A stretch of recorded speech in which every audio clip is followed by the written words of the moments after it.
ഈ വർഷത്തെ മണ്ഡലമാസം കഴിയാറാവുകയാണ് അല്ലേ? ഭക്തന്റെ ജീവിതം സംഭവിക്കുന്നത് കർമ്മഭൂമിയിലാണ്.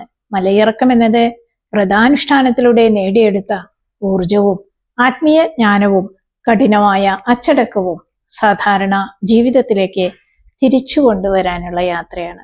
41 ദിവസത്തെ ബ്രഹ്മചര്യം ഒരു ചടങ്ങല്ല, അത് ജീവിതകാലം മുഴുവൻ പാലിക്കേണ്ട ധർമ്മനിഷ്ഠയുടെ ഒരു പരിശീലനമാണ്.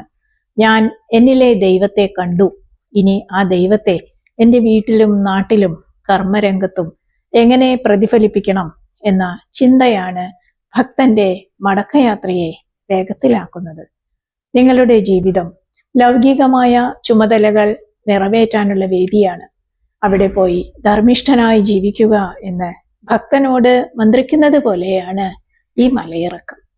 ശബരിമല തീർത്ഥാടനം എന്നത് ഒരു സ്ഥലത്തേക്കുള്ള യാത്രയല്ല, മറിച്ച് ഒരാളുടെ ഉള്ളിലേക്കുള്ള യാത്രയാണ്. ദർശനത്തിന് ശേഷം മലയിറങ്ങുന്നത് കഷ്ടപ്പാടുകൾക്ക് ശേഷമുള്ള ഒളിച്ചോട്ടമല്ല, മറിച്ച് താൻ ഉൾക്കൊണ്ട ദിവ്യമായ ഊർജവുമായി കർമ്മരംഗത്തേക്ക് പറിച്ചു നടാനുള്ള ആത്മീയമായ തീരുമാനമാണ്. അയ്യപ്പൻ സ്ഥിരമായി ഒരു മലയിൽ കുടികൊള്ളുമ്പോൾ തന്നെ തൻ്റെ ഭക്തരെ എല്ലാ ലൗകിക ബന്ധങ്ങളിൽ നിന്നും വേർപ്പെടുത്തി നിസ്സംഗതയുടെ ജീവിതത്തെ അഭിമുഖീകരിക്കാൻ പഠിപ്പിക്കുന്നു. അതുകൊണ്ട് ഓരോ മലയിറക്കവും ഭക്തന്റെ ഹൃദയത്തിൽ ശബരിമല സദാ ജ്വലിക്കുന്നു എന്നതിൻ്റെ പ്രഖ്യാപനമാണ്.